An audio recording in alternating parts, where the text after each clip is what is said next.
Quando o coração do maior símbolo sexual da época não aguentou e parou após filmagens extenuantes no deserto infernal, o mundo mergulhou em luto. Oficialmente, Clark Gable foi morto por um infarto. Mas, na verdade, foi Hollywood que o destruiu friamente. Para manter o mito do macho perfeito, ele foi forçado a remodelar sua aparência, esconder seus verdadeiros sentimentos e arriscar a vida sem dublês. Hoje, vamos revelar a suja verdade de como ambições alheias e uma gaiola dourada transformaram a vida do rei de Hollywood em um inferno pessoal, do qual ele só conseguiu escapar ao custo da própria vida. A história de Clark Gable não é o clássico conto hollywoodiano de ascensão à fama. É uma crônica detalhada de como um padrão cultural é construído, cimentado e mantido. Ele se tornou o rosto da Era de Ouro, um exemplo de pragmatismo e controle que a indústria cinematográfica transformou com sucesso em uma medida universal de força masculina. Mas para entender como o homem biológico se fundiu completamente com sua função na tela e por que ele não podia se desvencilhar dela, precisamos voltar ao momento em que essa imagem ganhou sua legitimidade absoluta. Ao momento em que o mito se transformou em um sistema sem alternativas. Ato 1. A linguagem universal do desejo. Em 1938, o colunista do Jornal de Chicago, Ed Sullivan, anunciou os resultados de uma enorme pesquisa nacional. Os leitores foram convidados a escolher o rei e a rainha de Hollywood. De mais de 20 milhões de cédulas enviadas, a maioria absoluta dos votos na categoria masculina foi para Clark Gable. Este evento não foi um comunicado de imprensa meticulosamente planejado por um estúdio, uma decisão de um sindicato de críticos ou um prêmio de um comitê acadêmico fechado. Foi uma sanção direta, sem intermediários, de um público gigantesco. Como uma jogada de marketing, o ator recebeu uma coroa verdadeira e um manto de veludo. Ele, previsivelmente, fez uma piada, desempenhando brilhantemente o papel de um cara simples, claramente desconfortável com tal pompa teatral. Mas o título ficou com ele para sempre. Rei de Hollywood deixou de ser apenas uma bela metáfora de jornal ou um status temporário. Tornou-se uma posição institucional oficial que ninguém mais contestou. Este episódio público marcou um ponto histórico em que a indústria cinematográfica americana e o público em massa finalmente concordaram sobre como deveria ser e se comportar o padrão de força masculina. O cinema do início dos anos 30 estava em uma fase de transformação aguda e dolorosa. As consequências econômicas da Grande Depressão tornaram os heróis amantes sofisticados, exóticos e aristocráticos da era do cinema mudo completamente irrelevantes.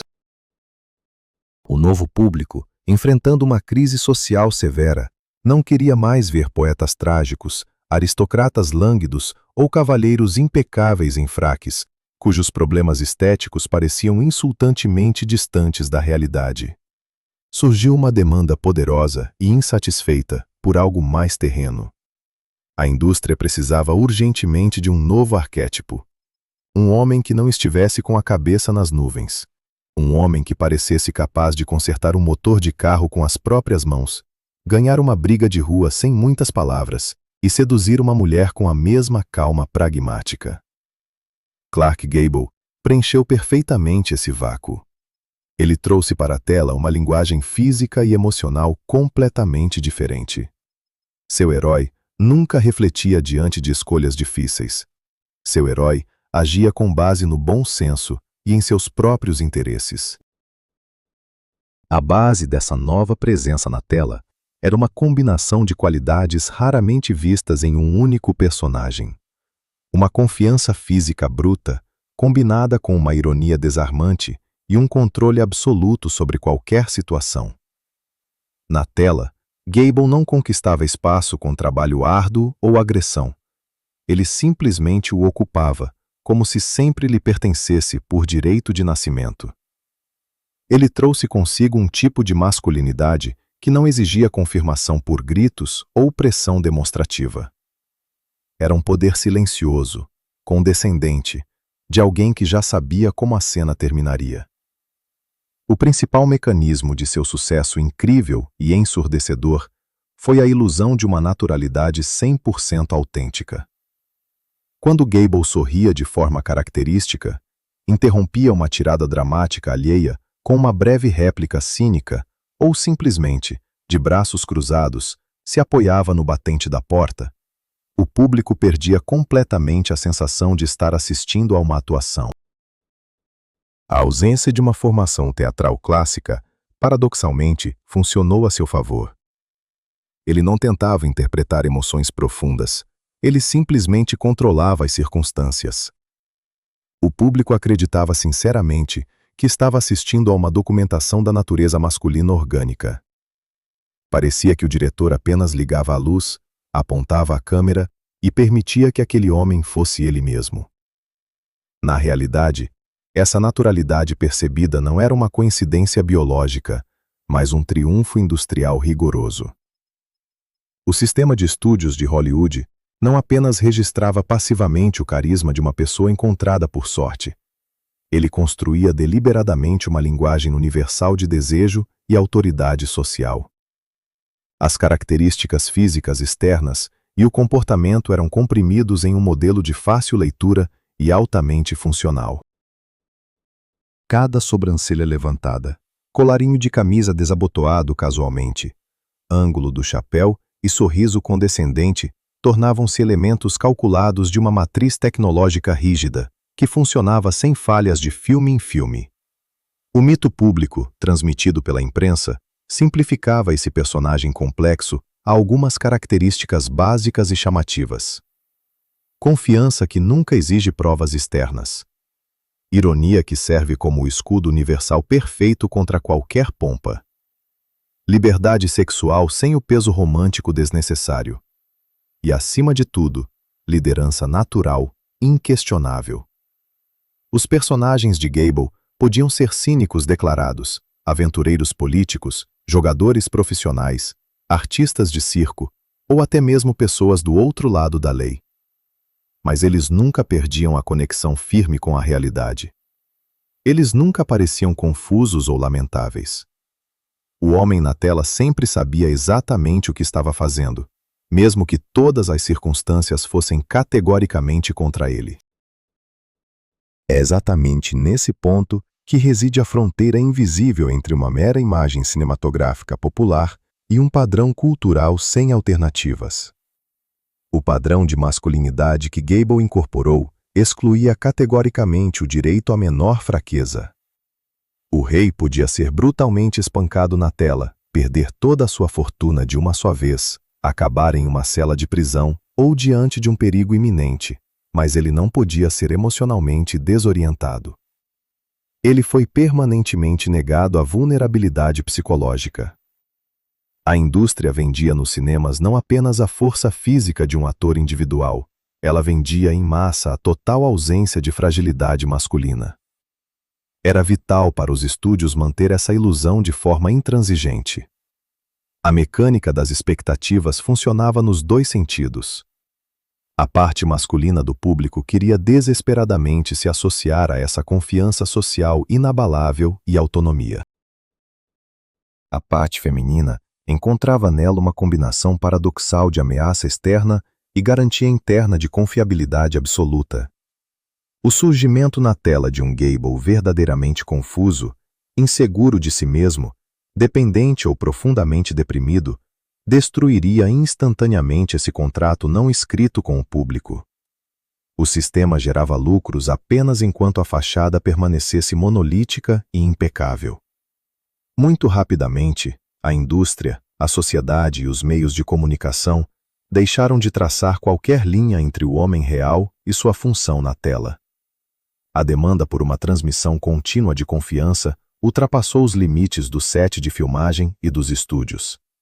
Esperava-se que o homem correspondesse ao seu personagem 24 horas por dia, em eventos sociais e entrevistas de jornal. O padrão de masculinidade intransigente que ele mesmo ajudou a criar tornou-se a única maneira aceitável de sua existência pública e social. Hollywood não pedia o impossível, ser um santo ideal. Hollywood exigia algo muito mais complexo, que ele nunca, nem por um segundo, deixasse de parecer que nasceu com essa confiança irônica no sangue. Ser um símbolo vivo de controle inabalável é uma obrigação profissional exaustiva. Ela exige esforços constantes, invisíveis para os outros, para esconder cuidadosamente os próprios mecanismos desse trabalho. Se seu status depende exclusivamente da ilusão de força natural e superioridade inata, você não tem o direito de mostrar as costuras. Não se pode demonstrar ao mundo que essa confiança tão elogiada é apenas um papel ensaiado e o pragmatismo impenetrável uma ferramenta conveniente e confiável de defesa. O público via diante de si um homem que parecia ter se materializado do nada em forma completamente acabada, forte, irônico, autossuficiente e absolutamente seguro de seu direito ao lugar no topo da hierarquia de Hollywood. Essa imagem irradiava estabilidade máxima. Mas para entender por que essa construção foi tão orgânica para ele e por que ele nunca tentou se desvencilhar dela, é preciso olhar atentamente para o fundamento. Lá, onde antes do surgimento dos holofotes dos estúdios, dos contratos publicitários e da fama mundial, não havia confiança, nem controle, nem futuro claro. Naqueles anos em que a total ausência de uma base sólida tornou a escolha de uma forma rígida de defesa não apenas um passo de carreira, mas a única maneira possível de sobreviver no mundo. Ato 2. Ausência de alicerce.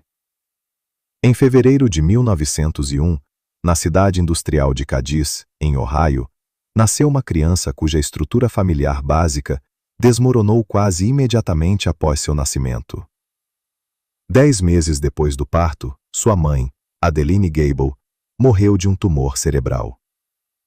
Este evento não é tratado aqui como um motivo para especulações melodramáticas sobre uma infância carente de amor. Na realidade utilitária do início do século XX, a morte de um dos pais significava, antes de tudo, uma crise prática. A criança perdeu instantaneamente seu ponto de estabilidade emocional e foi entregue aos cuidados de parentes, enquanto seu pai tentava reorganizar a logística doméstica. O alicerce sobre o qual normalmente se constrói o sentimento básico de segurança estava ausente desde o início. O pai, William Gable, era perfurador de poços de petróleo. Essa profissão exigia uma resistência física colossal, constantes mudanças de local e implicava um alto nível de mortalidade no trabalho. A noção de paternidade para alguém desse meio se resumia a garantir a sobrevivência e a disciplina rigorosa. William via o mundo e seu filho através de uma lente de pragmatismo severo. Em seu sistema de valores, um homem era definido exclusivamente por sua capacidade de realizar trabalhos físicos pesados, suportar privações e não demonstrar fraqueza. Qualquer manifestação de suavidade era vista como uma falha funcional. A chegada da madrasta, Jane Dunlap, alterou temporariamente o equilíbrio de forças em casa. Ela tentou introduzir na vida do jovem Clark elementos da classe média: aulas de piano, roupas cuidadas, leitura de livros e boas maneiras básicas. Mas isso gerou um confronto direto com as convicções do pai. William via essas tentativas de refinar o filho como uma ameaça à sua futura capacidade masculina no mundo árduo do trabalho. O menino se viu em um conflito permanente de expectativas. De um lado, conforto e estética. Do outro, a autoridade incontestável do pai, que exigia força bruta e desprezava a delicadeza. Em 1920, esse frágil compromisso desmoronou. A madrasta morreu. Clark, então com 19 anos, perdeu pela segunda vez a única pessoa que lhe proporcionava uma espécie de aconchego doméstico. Após o funeral, o pai imediatamente desfez a casa e se mudou para Oklahoma, em busca de novos campos de petróleo, esperando que o filho o seguisse e finalmente se dedicasse ao verdadeiro trabalho. Gable tentou. Durante alguns meses, ele trabalhou ao lado do pai, na lama até os joelhos, limpando equipamentos de perfuração e correndo o risco de se machucar. Esse ambiente não deixava espaço para a individualidade. Triturava as pessoas, exigindo delas submissão absoluta ao ritmo de trabalho. A rebeldia do jovem Gable não era ideológica, era instintiva. Assim que completou 21 anos, ele recebeu uma modesta herança do avô materno e deixou os campos de petróleo de Oklahoma. Mas sua partida não foi o início triunfante de uma jornada de sucesso. Foi o começo de um longo período de instabilidade, em que ele aceitava qualquer trabalho, apenas para não voltar ao pai. Trabalhou em uma fábrica de pneus em Akron, onde o turno consistia em movimentos monótonos e exaustivos. Contratou-se em fazendas, trabalhou como lenhador no noroeste do Pacífico e subia em postes como reparador de linhas telefônicas. Esse período nômade entre brigadas de trabalhadores funcionou como um laboratório social rigoroso. No meio de lenhadores, mecânicos e operários do início dos anos 20, a hierarquia se baseava exclusivamente na dominação física e na impenetrabilidade emocional. Em tais coletivos, demonstrar cansaço, insegurança ou medo tornava uma pessoa imediatamente vulnerável. Para sobreviver e não se tornar um alvo, o jovem Gable teve que aprender rapidamente a mecânica da camuflagem. Ele adotou a postura, as entonações, o jargão e o distanciamento cínico dos homens que o cercavam. Foi aqui que começou a montagem inicial e bruta de sua futura máscara. A ausência prolongada de um lar fixo, família e segurança financeira consolidou nele a compreensão clara de que não existem lugares seguros no mundo. Cada par de dólares ganhos e cada teto sobre sua cabeça dependiam de sua capacidade de funcionar em estruturas masculinas rígidas. A confiança que ele transmitia aos outros não era uma propriedade orgânica sua. Era uma ferramenta pragmática de sobrevivência. Se você parece estar no controle total da situação, é menos provável que os outros tentem testar sua resistência. O encontro com o teatro provincial foi um ponto de virada justamente porque o palco ofereceu uma maneira alternativa de existir. Trabalhar em uma trupe teatral itinerante, onde ele começou como faz-tudo e depois como ator de elenco, oferecia o que sua vida real carecia: previsibilidade. No palco, ao contrário da fábrica ou da serraria, havia um texto previamente escrito. Os papéis eram claramente distribuídos, os conflitos eram dirigidos e o final era conhecido de antemão. O teatro se revelou uma cápsula de proteção ideal para alguém cansado da imprevisibilidade diária do trabalho físico. Mas a transição do trabalho braçal para o espaço teatral revelou um problema sério. O palco exigia um controle específico sobre o corpo e a voz, que um lenhador e perfurador simplesmente não tinham. A presença física do jovem Gable era desajeitada e desengonçada. Sua voz soava muito alta para sua compleição robusta. Ele tinha má dicção, um sotaque provinciano e dentes estragados. Toda aquela experiência bruta que o ajudava a sobreviver entre os trabalhadores era absolutamente inconversível na estética teatral dos anos 20.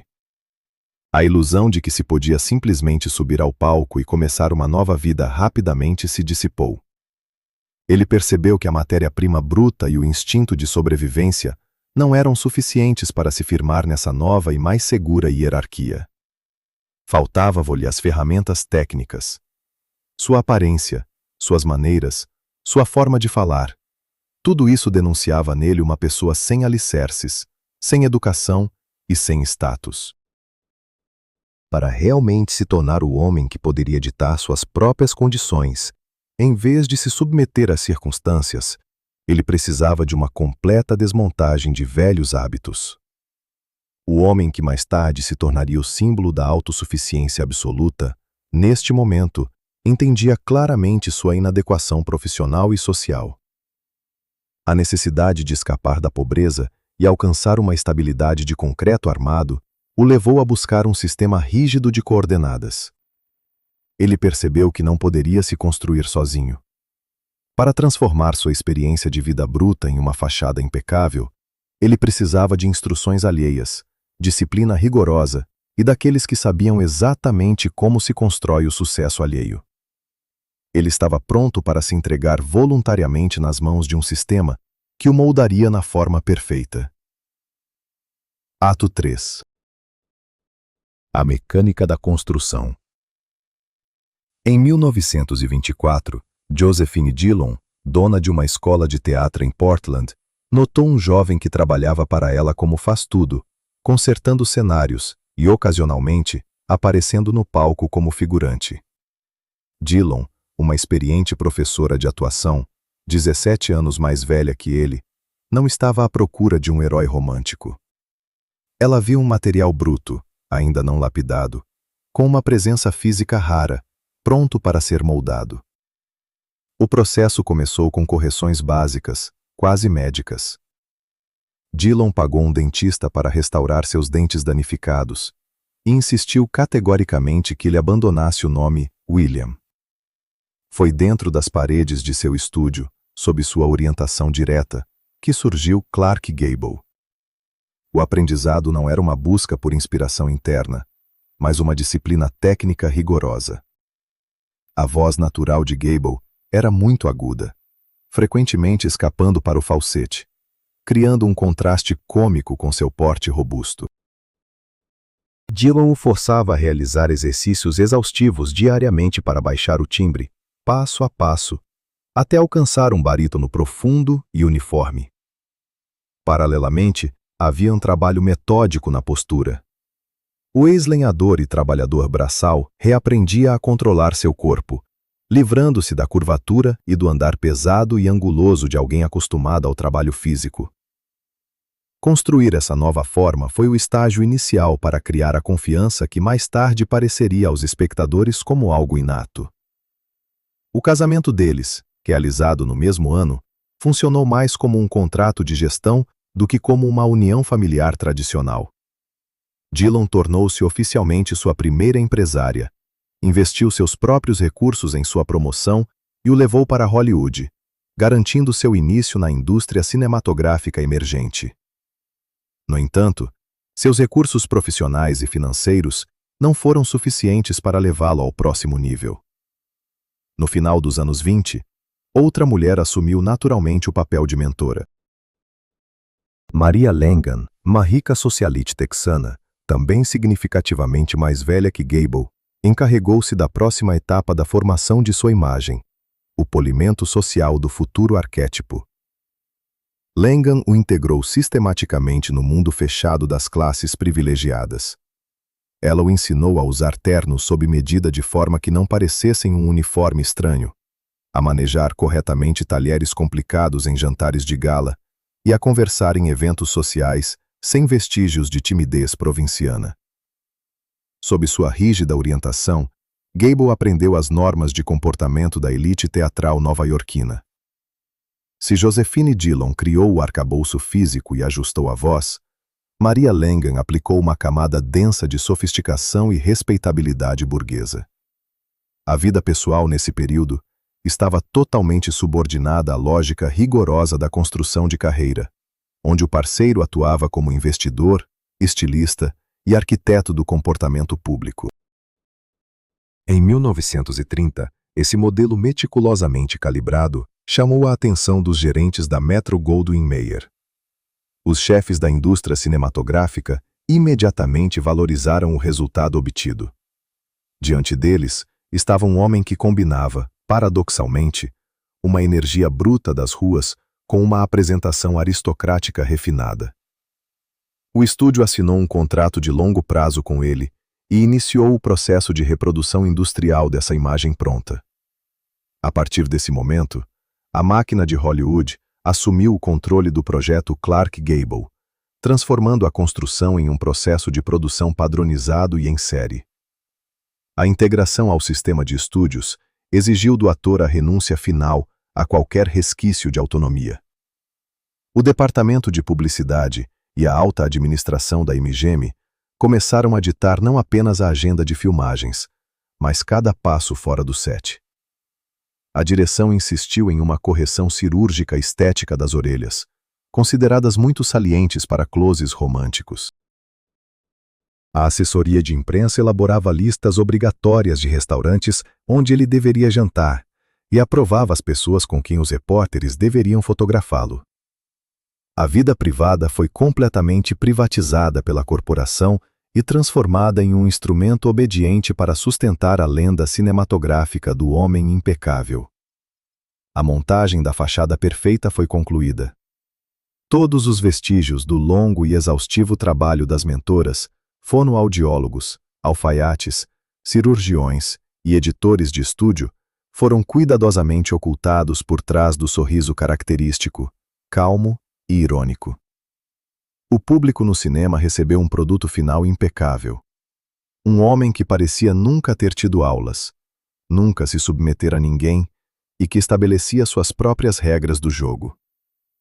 Essa ilusão calculada de naturalidade era tão poderosa e lucrativa que a indústria começou a exigir sua confirmação contínua, apagando gradualmente para o ator a linha entre vida e papel. Ato 4. Reis sem direito ao erro.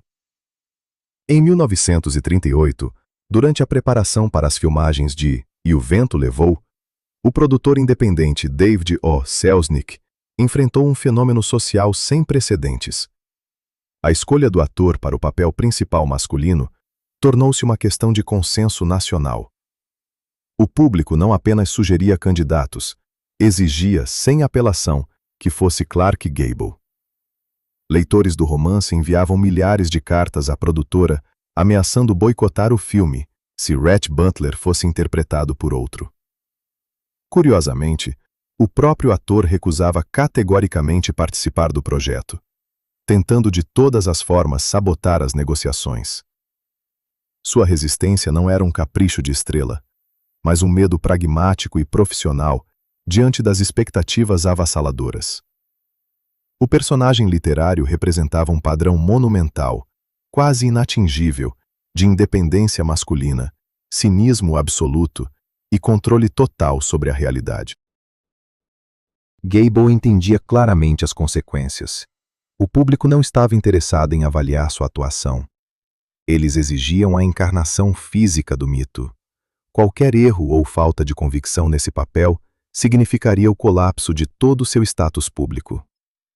O sucesso final do filme apagou de vez a linha entre o homem real e o arquétipo fictício. Quando Gable pronunciou sua famosa fala final na tela, demonstrando total indiferença às lágrimas e histeria da heroína, o público no cinema não via uma atuação teatral. Eles percebiam aquele momento como uma captura documental do comportamento natural do próprio ator. A indústria rapidamente registrou esse triunfo e tirou uma conclusão extremamente rígida. A partir de agora, qualquer outro comportamento de Gable em cena seria comercialmente inviável. O estúdio MGM parou completamente de considerá-lo um intérprete versátil, capaz de papéis variados. Ele foi definitivamente transformado em uma função padronizada e altamente rentável. Em cada roteiro subsequente, independentemente da época ou cenário, exigia-se dele apenas aquela mesma confiança inabalável e autoridade condescendente que ele tão bem legitimou em E o Vento Levou. A influência desse concentrado de masculinidade na tela começou a adquirir proporções físicas e economicamente mensuráveis. Esse mecanismo mostrou sua força já em 1934, durante uma cena na comédia Aconteceu Naquela Noite. Gable tirou a camisa e mostrou o peito nu, recusando-se a usar a tradicional camiseta de baixo da época. Meses após a estreia do filme, as vendas nacionais de roupas íntimas masculinas nos Estados Unidos despencaram catastroficamente. Os fabricantes de malhas sofreram perdas colossais. Não era apenas uma tendência de moda passageira, mas uma demonstração de ditado comportamental direto. Milhões de homens em todo o país sincronizaram inconscientemente seus hábitos diários com o padrão transmitido por um único homem na tela. Sua forma física e estilo de vestir tornaram-se um manual universal de exploração da própria corporeidade para toda uma geração de americanos. Esse nível sem precedentes de influência levou o sistema de estúdios a endurecer ao máximo o controle sobre a vida fora das telas de seu principal ativo. A máquina corporativa da MGM, liderada pelo autoritário Louis B. Mayer, começou a moldar a realidade ao redor do ator, de forma que nunca contradissesse seu status cinematográfico de rei. O Departamento de Relações Públicas selecionava e construía meticulosamente os motivos informativos. Relatórios fotográficos especialmente organizados eram regularmente enviados à imprensa nacional, onde Gable aparecia exclusivamente em situações que confirmavam sua reputação de alfa absoluto. Ele era obrigado a demonstrar paixão por caça de grande porte, pesca de vários dias, pilotagem de aviões e andar de motocicletas pesadas em terrenos acidentados. A indústria sistematicamente limpava sua biografia pública de quaisquer pequenos detalhes que pudessem sugerir amor pela leitura, reflexão intelectual, cansaço físico ou fraqueza humana banal. O resultado foi um paradoxo estrutural rígido que definiu toda a carreira futura do ator. Nas capas de revistas brilhantes, nas colunas de jornais e nas salas escuras dos cinemas, Gable encarnava o ideal de independência absoluta. Ele transmitia a imagem de um homem que não se submete a nenhuma autoridade, despreza a burocracia e sempre estabelece suas próprias regras do jogo. Na vida profissional real, esse símbolo de autonomia total estava sob uma vigilância corporativa rigorosa, quase militar. Gable, mantendo a disciplina férrea de um ex-lenhador e trabalhador braçal, obedecia aos exaustivos horários de estúdio, cumpria sem questionar as exigências técnicas dos diretores e nunca violava os estritos termos de seu contrato. O homem que simbolizava a rebeldia contra quaisquer restrições, todos os dias chegava metodicamente ao trabalho às 6 da manhã, para obedientemente interpretar essa rebeldia diante das câmeras, segundo o roteiro aprovado pelo Conselho de Diretores. A necessidade de manter continuamente esse padrão transformou-se em uma vigília exaustiva e ininterrupta. Sair dos limites protegidos dos estúdios não significava mais o fim do dia de trabalho. A sociedade americana esperava dele uma conformidade total com o arquétipo construído em qualquer espaço público. Em jantares sociais oficiais, no posto de gasolina, durante encontros casuais com fãs ou repórteres na rua. Gable foi completamente privado do direito humano básico de estar de mau humor, de duvidar publicamente ou de sentir-se fisicamente indisposto. Qualquer demonstração de confusão, desajeitamento ou insegurança seria imediatamente amplificada pela imprensa como um sinal sensacional de fraqueza. A imagem, que inicialmente foi criada por empresários e pelo estúdio como uma ferramenta de sobrevivência na carreira, transformou-se em um escafandro denso e impenetrável. O ator ficou preso dentro de uma forma que não podia ser removida, mesmo em ambientes relativamente informais. A profunda tragédia profissional desse período residia na atrofia gradual e irreversível de sua subjetividade como artista. Diretores pararam de lhe dar desafios dramáticos complexos ou exigir imersão psicológica no material. Sua presença em cena reduziu-se a uma reprodução mecânica de um conjunto de gestos característicos e patenteados. O olhar característico, o sorriso cínico e a postura dominante. Qualquer tentativa tímida de sair do papel estabelecido, de interpretar alguém duvidoso, fracassado, doente ou dependente, era rigidamente bloqueada. E essa resistência vinha não apenas da administração financeira do estúdio, mas também do próprio público. Os espectadores recusavam-se a pagar por ingressos se vissem um Gable vulnerável na tela. A cultura de massa deu seu veredicto inapelável. Não precisava de um homem vivo, em desenvolvimento e envelhecendo. Precisava de um monólito de força, imutável e eterno. O construto tornou-se tão pesado e denso que sua manutenção diária exigia recursos internos colossais e a completa supressão das próprias emoções.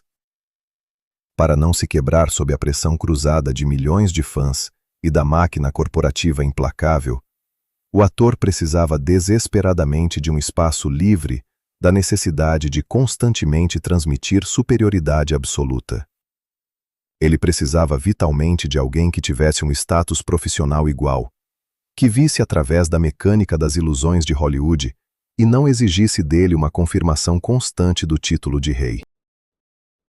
A necessidade de construir uma zona de segurança psicológica autônoma, não controlada pelos chefes do estúdio, inevitavelmente o levou a buscar uma parceria onde a imagem moldada em bronze pudesse finalmente ter o direito a um breve respiro humano.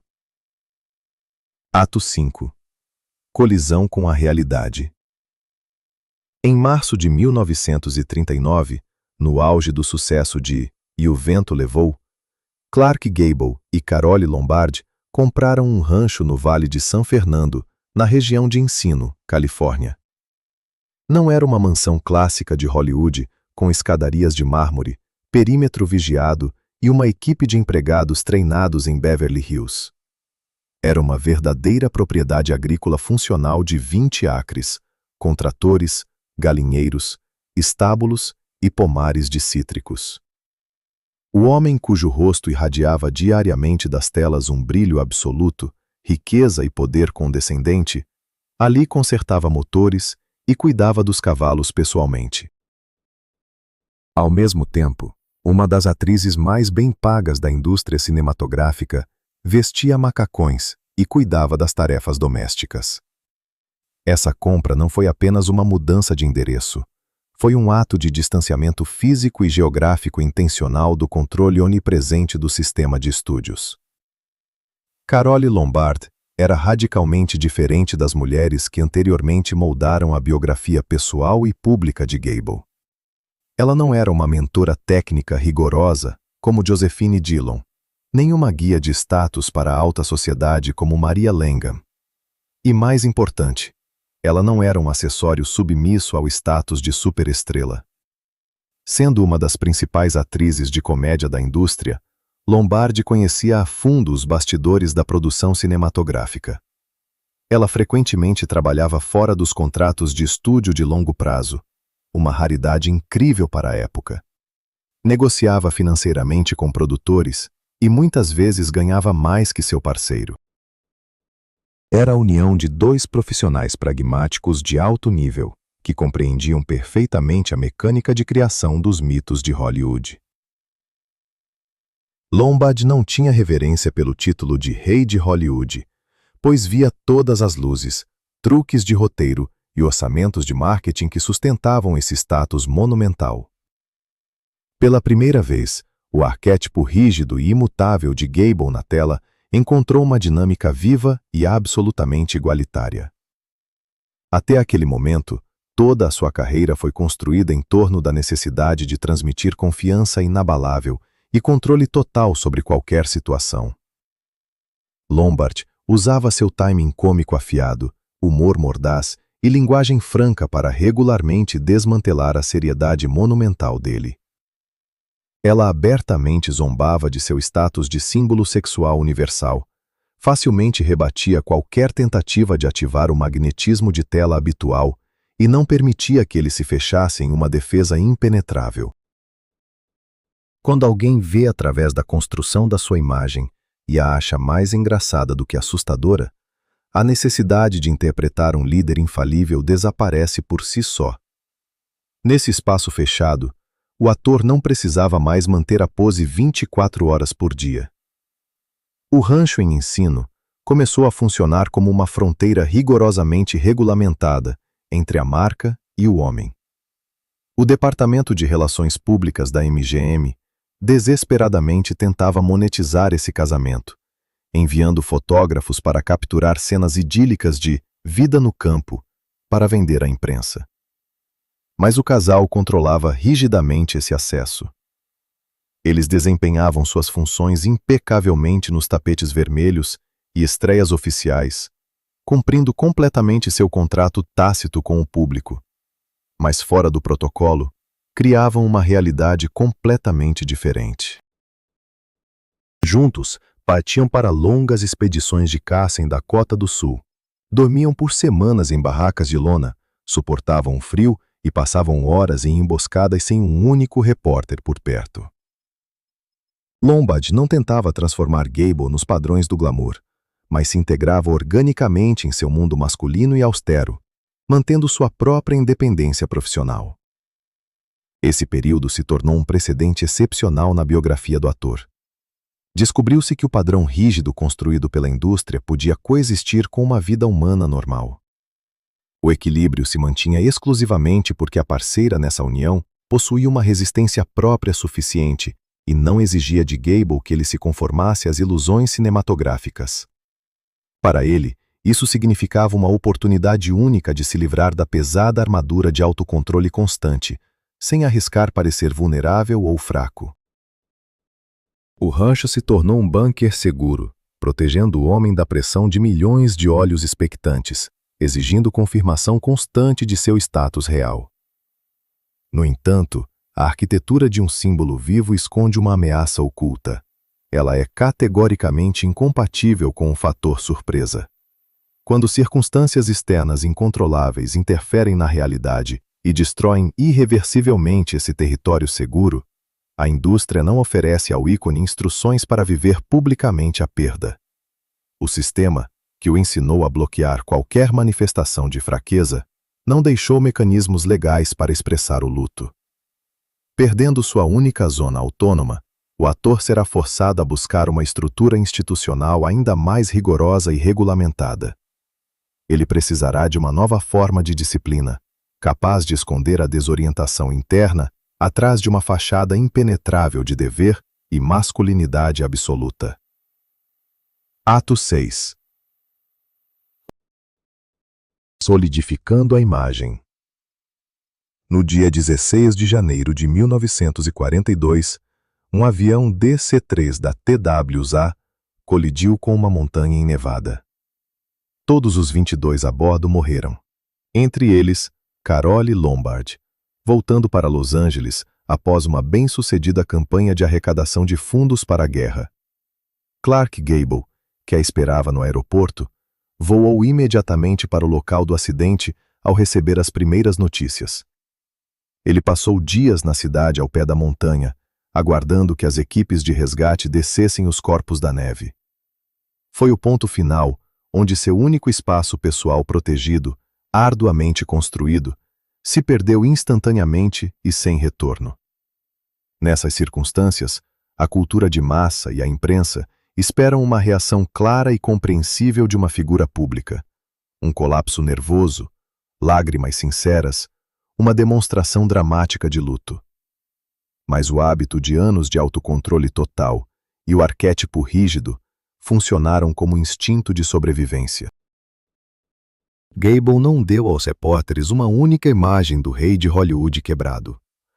3 semanas após o funeral, ele voltou ao set do filme Somewhere I'll Find You para terminar as cenas restantes. A equipe de filmagem lembrava-se do silêncio absoluto e mecânico que acompanhava sua chegada ao estúdio. Ele atuava profissionalmente nos diálogos românticos do roteiro, exibia seu sorriso irônico característico diante das câmeras e, após a ordem do diretor, retirava-se em silêncio para o camarim. A fachada não cedeu. Mas o sistema dos estúdios já não podia mais servir de refúgio. Antes do desastre, Hollywood era uma máquina que exigia sua energia em troca de status e dinheiro, e o rancho em ensino compensava esses gastos. Agora, sem compensação, a necessidade diária de representar um homem invulnerável e despreocupado tornou-se uma tortura insuportável. Ele precisava de uma estrutura capaz de absorver seu estado sem perguntas. Uma instituição que o liberasse legalmente da obrigação de sorrir, socializar e fingir independência. Em agosto de 1942, aos 41 anos, Clark Gable, muito além da idade de recrutamento, enviou um telegrama ao presidente Franklin Delano Roosevelt e se alistou voluntariamente como soldado na aviação do exército dos EUA. A escolha pelo serviço militar não foi ditada apenas por um impulso patriótico, como a propaganda mais tarde sugeriu. O exército ofereceu a Gable uma substituição perfeita para a hierarquia dos estúdios, um sistema com regras ainda mais rígidas, onde a vulnerabilidade individual não é apenas ignorada, mas proibida pelo regulamento. A estrutura militar lhe deu um uniforme, uma rotina diária clara, obediência inquestionável às ordens e o direito legítimo ao fechamento emocional. O exército não pergunta sobre sentimentos, mas impõe tarefas físicas concretas. Para o ator, isso se tornou uma maneira socialmente aceita de desaparecer, dissolver-se na massa e esconder legalmente sua dor pessoal atrás da fachada impenetrável do dever militar. Na escola de oficiais em Miami Beach, ele recusou categoricamente qualquer privilégio devido ao seu status de superestrela. Ele se barbeava no chuveiro coletivo, marchava sob o sol escaldante, realizava os trabalhos mais pesados de limpeza dos alojamentos e suportava exaustivos exercícios físicos junto com cadetes de 20 anos. Esse processo foi uma repetição exata de sua experiência juvenil de sobrevivência entre lenhadores e perfuradores, mas agora ele o reproduzia dentro de uma máquina estatal regulamentada. O esgotamento físico extremo funcionava como uma anestesia confiável. O cansaço da longa rotina de treinamento eliminava a necessidade de reflexão. Ele entregou voluntariamente seu corpo à disciplina militar para bloquear qualquer manifestação de dor interna. Contudo, Gable não se limitou ao papel de instrutor ou oficial de retaguarda. Em 1943, ele conseguiu ser enviado ao Reino Unido como parte da 8ª Força Aérea. Formalmente, sua tarefa era filmar um documentário de propaganda para atrair recrutas para a aviação. Na prática, ele insistiu em participar pessoalmente de missões de combate. Como artilheiro observador, ele realizou 5 missões oficiais em um bombardeiro B-17 sobre a Europa ocupada e a Alemanha. Eram missões com um nível colossal de perdas, onde a sobrevivência dependia exclusivamente da sorte. Durante um dos ataques a uma fábrica química na Alemanha, seu avião sofreu sérios danos, um membro da tripulação morreu e um fragmento de projétil perfurou a fuselagem a poucos centímetros da cabeça de Gable. Esse desejo por risco real, não cinematográfico, levava seu comportamento além da simples manutenção de imagem.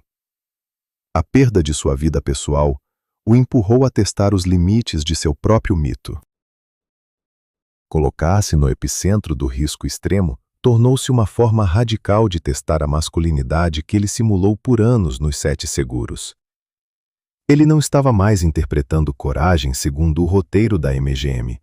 Ele a documentava em condições sem dublês ou cabos de segurança.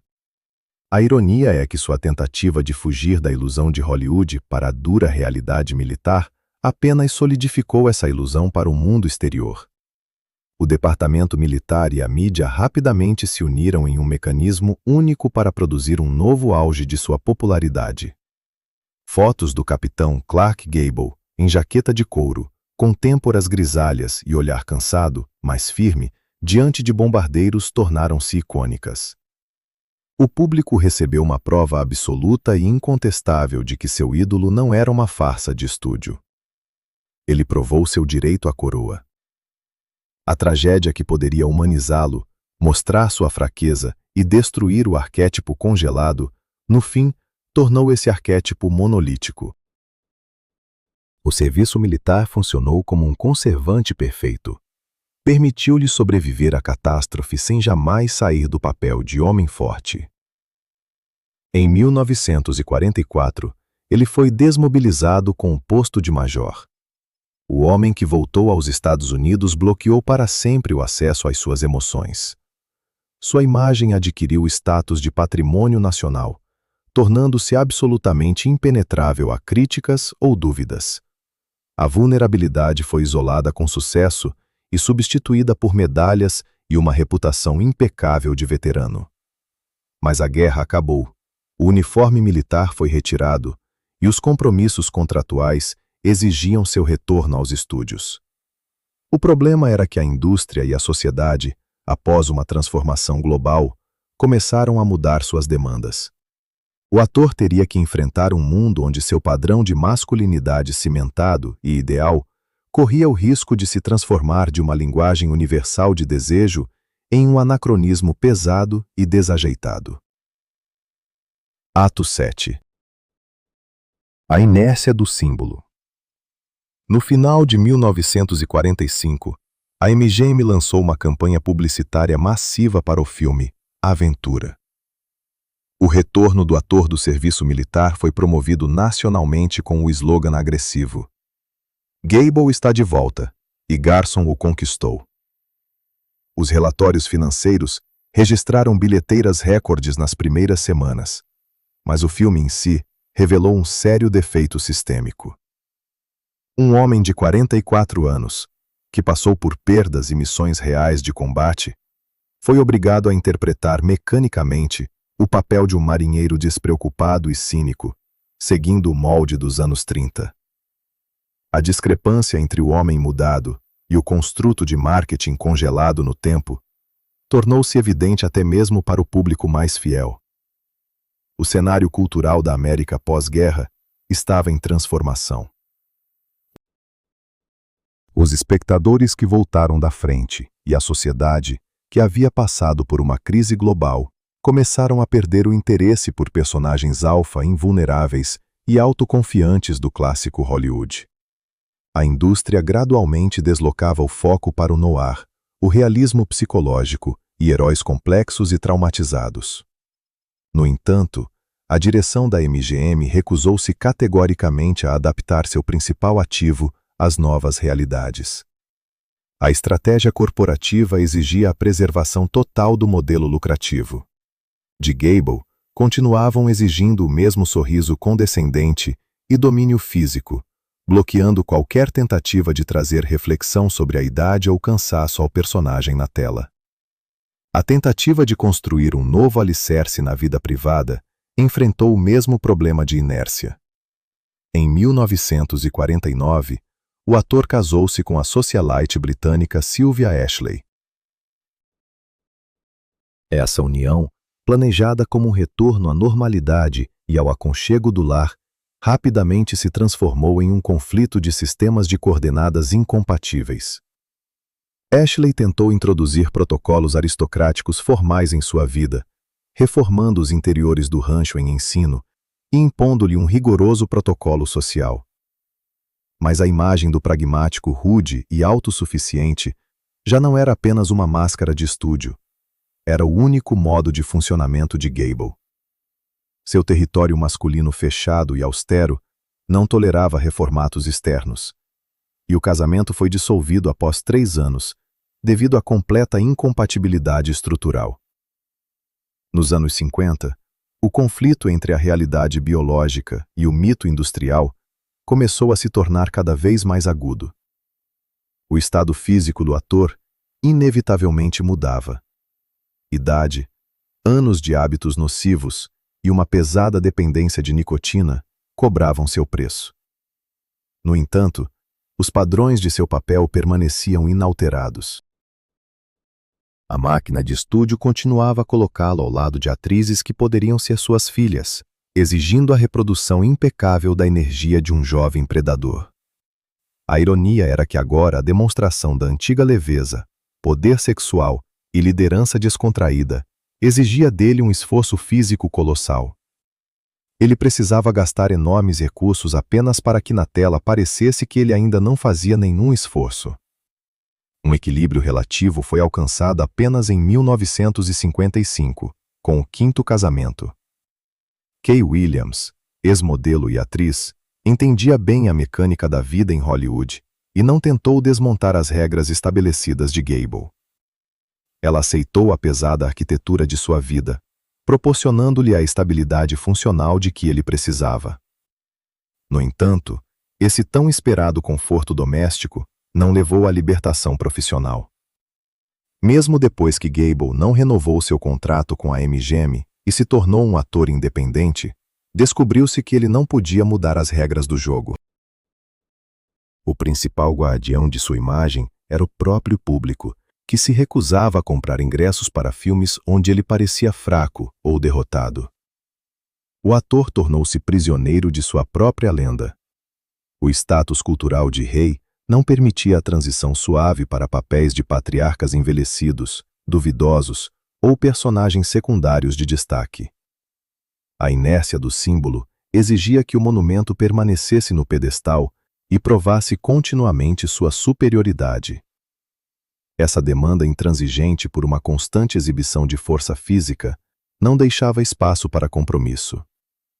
A necessidade de corresponder ao seu padrão inabalável levava o herói a um confronto inevitável, no qual seu corpo biológico teria que passar por um teste final e crítico de resistência para preservar a ilusão industrial.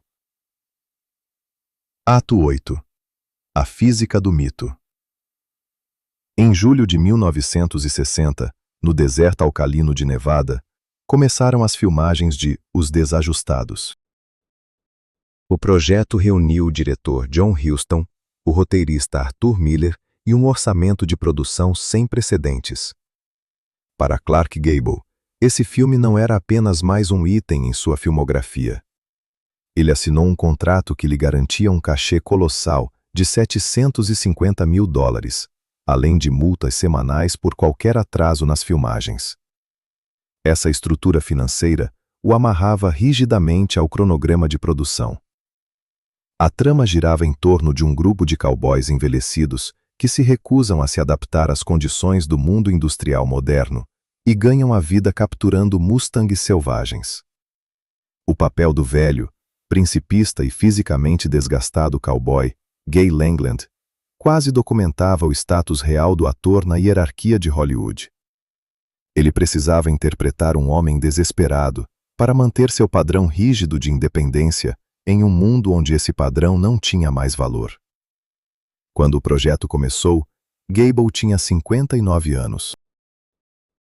A realidade biológica de seu corpo era o resultado de décadas de cargas colossais, o hábito de fumar 3 maços de cigarros por dia, o consumo sistemático de álcool forte e o processo natural de envelhecimento do sistema vascular. No entanto, o contrato não escrito com o público ainda estava em vigor. Para corresponder visualmente à imagem de homem dominante e em forma, antes das filmagens, o ator se submeteu a uma dieta extrema. Com medicamentos para suprimir o apetite e uma restrição severa na alimentação, ele perdeu mais de 15 quilos em pouco tempo. Foi um ato de modificação física radical. O corpo envelhecido era forçado, ignorando os riscos médicos, a caber novamente no molde de marketing estabelecido, enfraquecendo criticamente o organismo antes mesmo do início das principais cargas de filmagem. A dinâmica no set destacou o conflito fundamental entre 2 eras do cinema. Os parceiros de Gable no filme eram Marilyn Monroe e Montgomery Clift, representantes da nova geração usando o método de imersão psicológica profunda. Sua atuação explorava traumas pessoais e fragilidades internas. Essa nova escola legitimava a instabilidade como parte essencial do processo criativo.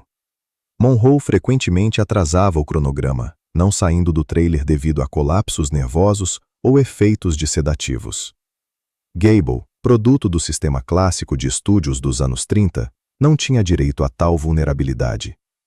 Sua função profissional básica era a confiabilidade mecânica absoluta.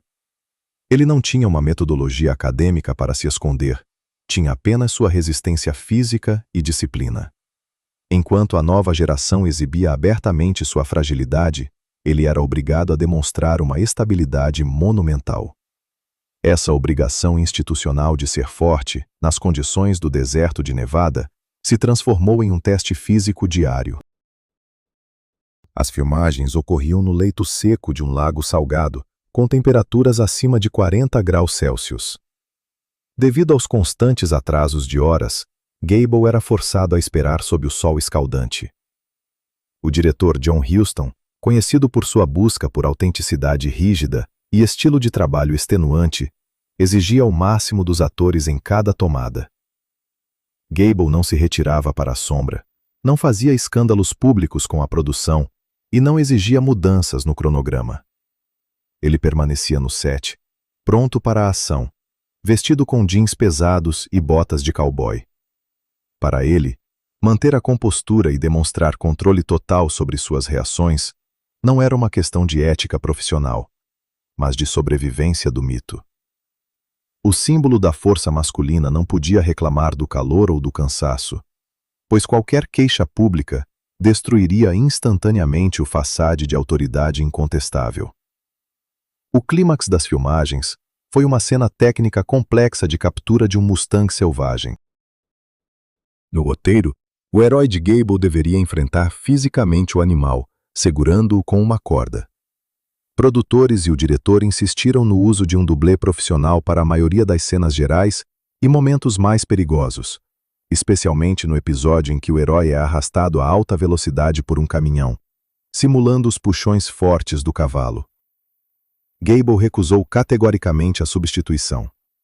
Essa recusa não era movida por vaidade criativa ou orgulho. A arquitetura de sua imagem pública exigia provas constantes, documentadas em filme, de que a força física que ele transmitia era real. Se o público percebesse a substituição, a ilusão de sua superioridade seria comprometida. Executar esses truques exigiu uma série de tomadas exaustivas. Um homem de 59 anos, com um sistema cardiovascular desgastado, era repetidamente arrastado pela terra dura, coberta de poeira alcalina, a cerca de 30 milhas por hora.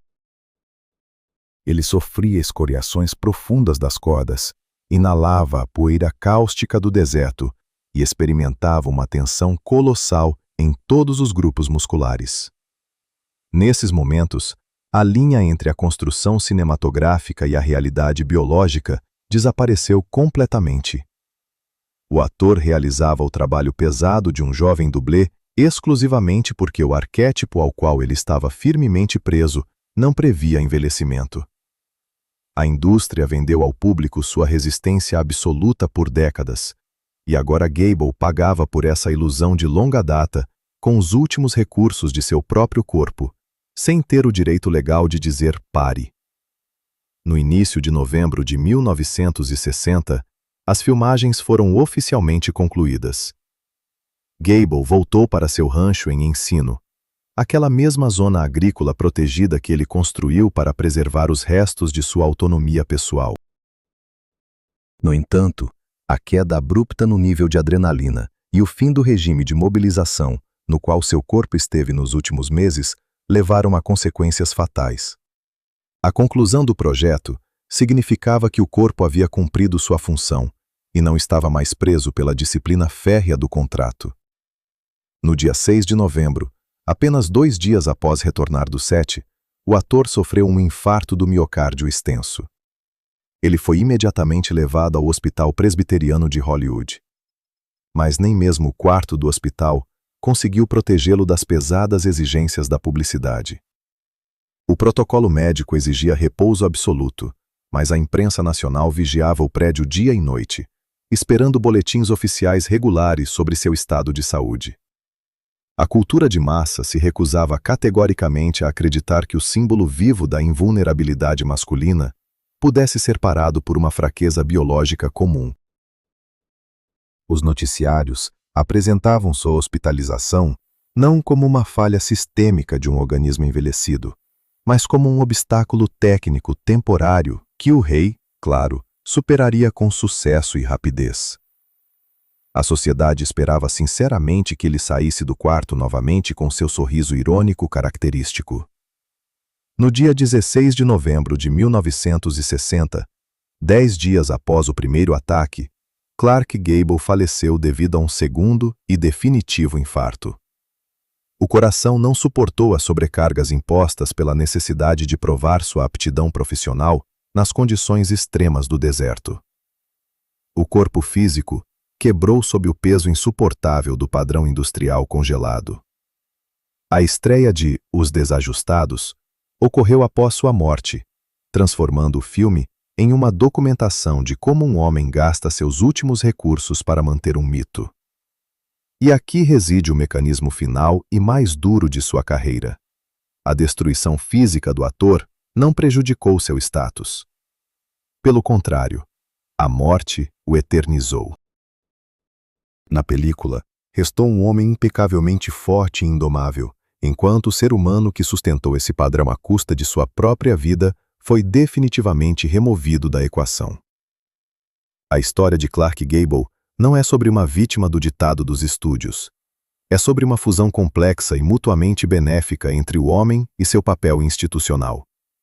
Ele aceitou voluntariamente esse rígido padrão de masculinidade, pois inicialmente servia como um mecanismo de defesa perfeito, oferecendo status e segurança que ele nunca teve.